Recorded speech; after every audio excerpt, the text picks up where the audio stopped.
Selamat pagi pemirsa. Undang-Undang Nomor 1 Tahun 2025 tentang perubahan ketiga atas Undang-Undang Nomor 19 Tahun 2003 tentang Badan Usaha Milik Negara atau Undang-Undang BUMN kembali menuai sorotan tajam.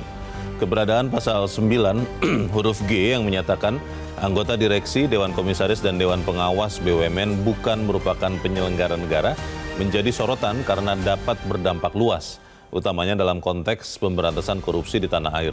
Dengan dilepaskannya posisi petinggi BUMN dari penyelenggara negara, itu bisa diartikan bahwa penegak hukum, terutama KPK, tidak bisa lagi mengusut dugaan korupsi di perusahaan milik negara. Pemirsa, inilah editorial Media Indonesia di seri ini Kamis 8 Mei 2025 dengan tema Jangan Beri Celah Praktik Korupsi bersama saya Leonard Samosir. Dan Anda semua para pemirsa juga bisa ikut menyatakan pendapat Anda nanti dengan menelepon nomor telepon 021 583 99 100. Pemirsa, pagi ini telah hadir bersama saya anggota Dewan Redaksi Media Group, Arief Suditomo. Mas Arief, selamat pagi. Pagi, Leo. Sehat-sehat, Mas? Agak flu sedikit. Agak flu sedikit.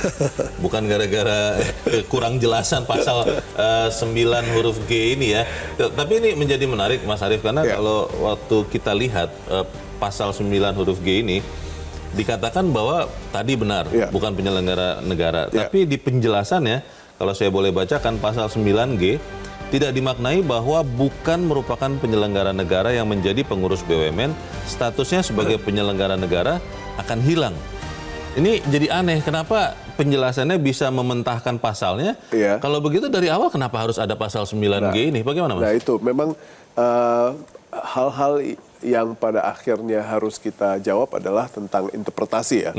Karena begini, orang publik awam pasti akan menyandarkan beberapa interpretasi basic yang mereka miliki tentang BUMN adalah dari singkatannya saja. Badan Usaha Milik Negara. Modal dan asetnya sudah jelas-jelas milik negara. Bahkan dalam beberapa operationnya mereka diproteksi oleh negara. Mereka hanya satu-satunya yang bisa masuk di bidang tersebut. Dan sekarang apabila mereka dinyatakan bukan sebagai penyelenggara negara, itu kita sandarkan pada interpretasi yang sekarang.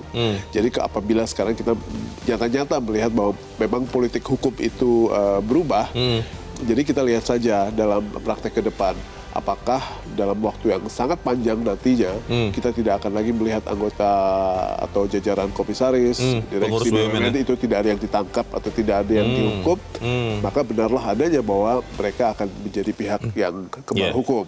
Tetapi kalau misalnya kita masih bisa berharap, kalaupun mereka tidak bisa diusut oleh KPK, kan kita masih punya penegak hukum yang lain, jadi kejaksaan. Dan sekarang memang kalau misalnya Pak Erik sedang mengkaji apa itu beberapa definisi yang terkait dengan definisi kerugian negara, itulah yang pada dasarnya kita juga ingin nantikan apa yang pada akhirnya mereka definisikan atau mereka interpretasikan sebagai bentuk-bentuk kerugian negara atau bentuk-bentuk kerugian korporasi, itu seperti apa kita nantikan bersama-sama dan kita kontrol nanti apa yang menjadi konsekuensinya. Ada yang mengatakan begini, Mas Arief, sebelum kita ikuti editorial, kenapa ini terjadi, kenapa dibuat atau dinyatakan bahwa bukan penyelenggara negara? Karena ada beberapa kasus yang berlama-lama. Kita ingat kasus RJ Lino di Pelindo. Mungkin juga ada Karen Agustiawan di Pertamina. Yang lama sekali, bahkan tahunan, itu tidak jelas juga kasusnya. Itu katanya jadi latar belakangnya. Bagaimana, Mas? Ya, apabila itu memang ditujukan agar kasus-kasus serupa tidak terjadi lagi, saya cukup prihatin dari sisi Pak Lino dan Bu Karen ya. Karena waktu itu membuat situasi menjadi agak double standard Nah, ini yang pada akhirnya memang menjadi beban tersendiri bagi pemerintah atau pihak yang berkuasa untuk menginterpretasikan pasal ini, karena jangan sampai karena ada beberapa moral hazard yang tidak bisa mereka tangani atau ada beberapa hal yang dengan sengaja lapisan-lapisan dari kontrol untuk mencegah adanya korupsi yang itu dianggap mereka terlalu berat atau terlalu menyeramkan, sekarang dihilangkan, bahkan nanti berdampak pada moral hazard atau aksi koruptif yang makin menjadi-jadi. Kita akan bahas itu, Mas Arief, dan pemirsa, nilai editorial Media Indonesia untuk hari ini, Kamis 8 Mei 2025, jangan beri celah praktik korupsi.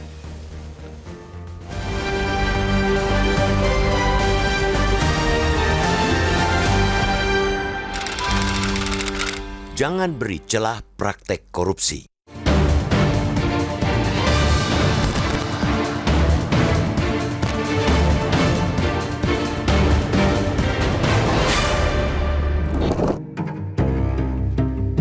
Undang-Undang Nomor 1 Tahun 2025 tentang perubahan ketiga atas Undang-Undang Nomor 19 Tahun 2003 tentang BUMN atau Undang-Undang BUMN kembali menuai sorotan tajam. Sebelumnya, Bilaid ini dikritik habis oleh publik lantaran proses penetapannya yang tergolong sangat cepat, yakni 1 kali rapat di akhir pekan untuk membawa revisi Undang-Undang BUMN ke rapat paripurna DPR, lalu disahkan 4 hari kemudian dalam rapat paripurna 4 Februari 2025. Saat itu pula, sejumlah kalangan memprediksi Undang-Undang BUMN yang proses pembentukannya tidak transparan, buru-buru, terkesan sembunyi-sembunyi, dan tidak melibatkan partisipasi bermakna dari publik berpotensi menjadi bom waktu persoalan. Produk legislasi yang buruk akan memunculkan berbagai masalah di kemudian hari. Benar saja, kini satu persatu bolong dari Undang-Undang BUMN mulai terkuak. Salah satunya ialah keberadaan pasal 9 huruf G yang menyatakan anggota direksi, Dewan Komisaris, dan Dewan Pengawas BUMN bukan merupakan penyelenggara negara.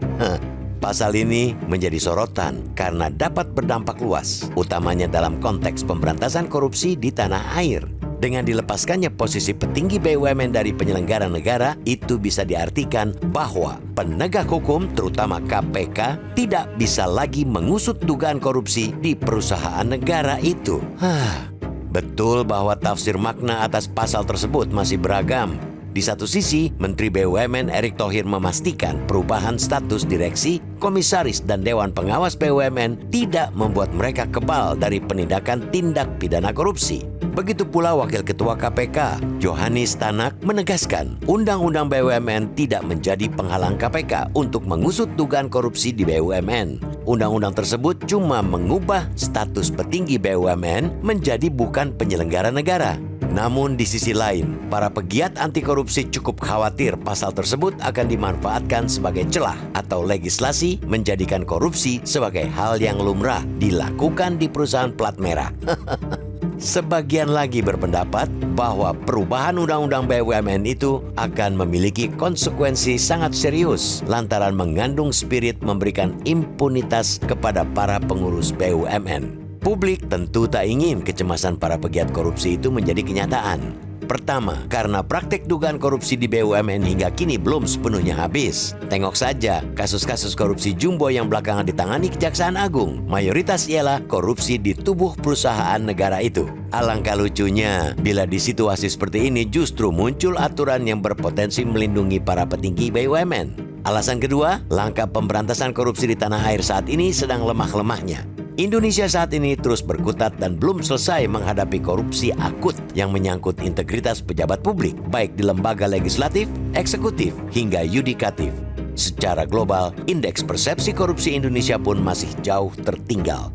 Dalam kondisi tersebut, semestinya Republik ini mengencangkan upaya pemberangusan terhadap praktek-praktek korupsi dari segala lini dan sisi, bukan malah menggelar karpet merah yang memuluskan upaya rasuah para penjara.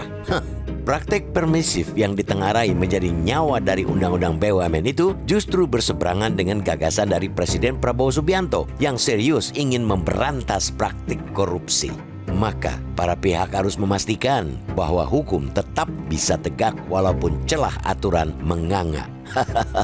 Mesti ada mekanisme bahwa perubahan status petinggi BUMN itu bukan jalan mudah untuk mengeruk rasuah.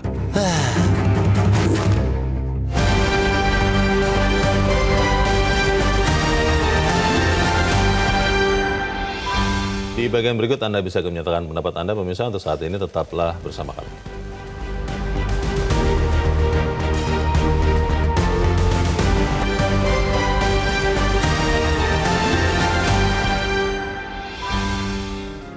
Media Indonesia mengajak Anda untuk mengakses fitur premium e-paper. Dengan sajian konten berbasis intelektual dan meneguhkan kebangsaan, Media Indonesia tampil dengan lebih dinamis melalui e-paper Media Indonesia yang dapat Anda akses kapan saja, di mana saja. Caranya mudah, download aplikasi Media Indonesia di Android atau ketik link e-paper.mediaindonesia.com atau bisa scan QR Code pada layar kaca Anda. Klik tab e-paper di bagian samping layar tablet Anda, Daftarkan data diri, serta pilih paket berlangganan e-paper Media Indonesia sesuai dengan kebutuhan Anda. Nikmati juga bonus spesial tambahan 4 halaman rubrik fokus setiap hari. Semua bisa Anda dapatkan hanya di e-paper Media Indonesia. Untuk informasi lebih lanjut, hubungi customer service di nomor 0811 1201 2018 atau kunjungi media sosial @Media Indonesia. Media Indonesia, referensi bangsa. Terima kasih Anda masih bersama kami pemirsa, dan sekarang Mas Arief akan mendengarkan dulu pendapat dari pemirsa Metro TV. Kita sudah terhubung dengan pemirsa Metro TV di Curup, Bengkulu. Ada Pak Edward. Pak Edward, selamat pagi. Selamat pagi Bu Yang Lana, selamat pagi Mas Ari. Selamat pagi, silakan Pak Edward, pendapat Anda Pak. Jadi ini memang sangat mengejutkan, sehingga banyak penafsiran tentang undang-undang BUMN yang baru ini. Dan yang juga kita beri atensi, kenapa begitu cepat mereka memproses. Kita pertanyakan niat dari wakil rakyat. Sebaiknya dengan adanya polemik-polemik di masyarakat, itu mereka memberikan penjelasan yang jelas-jelasnya apa maksudnya dengan perubahan ini. Tetapi saya berpikir begini, kan korupsi itu apabila merugikan keuangan negara, walaupun mereka bukan pejabat negara. Tetapi kalau mereka merugikan keuangan negara tetap bisa diproses. Mudah-mudahan begitu penafsirannya nanti. Karena kita tahu kasus korupsi yang besar itu ya di BUMN itu, asuransi apa itu, Pertamina dan sebagainya lah, itu yang sekarang terbongkar luar biasa, raksasa korupsi. Nah mudah-mudahan penafsirannya harus begitu, bahwa asal merugikan keuangan negara itu tetap bisa diproses hukum. Mudah-mudahan kita harapkan ini segera diberikan penjelasan sehingga tidak membuat kegaduhan, membuat kehebohan. Masing-masing pendapat kita kepingin kebenarannya, sehingga nanti setelah mereka memberikan penjelasan, Oke. Pak Edward, kalau ada yang mengusulkan ada revisi terbatas pasal 9G-nya ini dihapus saja, Anda setuju atau tidak, Pak? Sebenarnya yang lama sudah baik, cuma nggak tahu ada pertimbangan apa. Nah ini kita perlu penjelasan. Kita kan baru menafsirkan menurut apa yang asumsi kita. Kita pengen tahu apa maksud dari mereka merubah pasal 9G. Apakah betul-betul ingin tidak berniat memberantas korupsi? Saya pertanyakan DPR. Undang-undang perampasan aset itu dari 2023 sudah dikirim suratnya ke DPR, sampai sekarang nggak dibahas. Ini cepat kilat mereka bahas. Ada apa? Terima kasih Metro TV. Terima kasih Pak Edward di Curup, Bengkulu untuk pendapat Anda. Selamat pagi Pak. Yang penting adalah merugikan keuangan negara ditindak. Bagaimana Mas Arief? Makanya tadi kita menantikan rumusan yang sekarang sedang diformulasikan, apakah itu memang merupakan sebuah cara di mana kita akan yakin apabila ada orang-orang yang tadinya dianggap sebagai penyelenggara negara, sekarang bukan penyelenggara negara tetapi tetap merugikan negara, bisa diusut, itu pasti semua orang akan lebih tenang daripada yang hari ini. Tetapi salah satu hal yang pada akhirnya kita harus jaga bersama adalah rumusan dari kerugian negara itu memang harus jelas ya. Karena BUMN itu mengelola uang rakyat, jadi jangan sampai kita menurunkan standar atau menurunkan interpretasi bahwa itu bukan uang rakyat. Masalahnya ada yang mengatakan bahwa hukum positif itu adalah apa yang tertulis, dan itulah yang harus dijadikan dasar kalau memang ada perkara. Nah ini kan bisa jadi masalah, tapi kita harus jeda dahulu Mas Arief, dan pemirsa tetaplah bersama kami, Editorial Media Indonesia, segera kembali.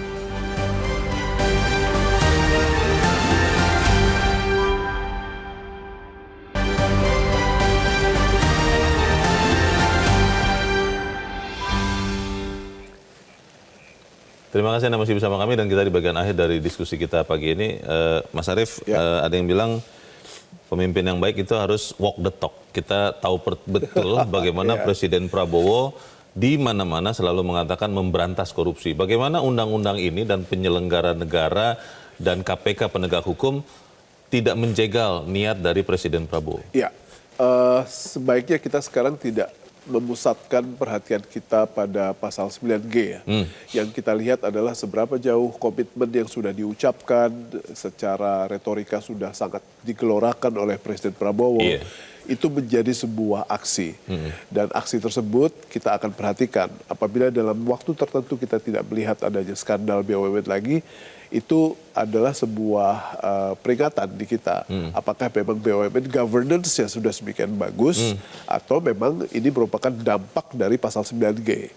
Jadi mana hal yang pada akhirnya kita harus pilah adalah seberapa jauh komitmen ini akan menjadi sebuah aksi yang pada akhirnya tetap bisa menjerat mereka-mereka yang melakukan aksi koruptif dan melakukan sebuah aksi yang merugikan negara. Yeah. Jadi itu yang pada akhirnya kita harus perhatikan bersama. Kalau kemudian ternyata nanti tidak ada satupun yang diperiksa berdasarkan pasal 9G ini. Artinya memang skenario bahwa mereka harus dibebaskan dari berbagai macam lapisan kontrol yang selama ini ada, itu memang terjadi. Oke. Berarti kita yang harus nanti mengontrol. Harus awasi, ya. Baik, kita tunggu lebih jelas lagi seperti apa terkait dengan pengawasan atau mencegah praktek korupsi di BUMN ini. Dan kita harap apa yang kita bicarakan di sini menyumbangkan sesuatu bagi pemerintah. Terima kasih Mas Arief sudah hadir di tempat ini. Selamat pagi. Pagi. Pemirsa, yang tidak kalah penting sesungguhnya adalah praktek permisif yang ditengarai menjadi nyawa dari pasal 9 huruf G Undang-Undang BUMN justru berseberangan dengan gagasan Presiden Prabowo Subianto yang serius ingin memberantas korupsi. Maka para pihak harus memastikan hukum tetap bisa tegak walaupun celah aturan menganga. Mesti ada mekanisme bahwa perubahan status petinggi BUMN bukan jalan untuk memudahkan rasuah. Saya Leona Samusi berterima kasih. Anda sudah menyimak editorial Media Indonesia pagi ini. Terus jaga kesehatan Anda, terus jaga nurani Anda. Selamat pagi, sampai jumpa.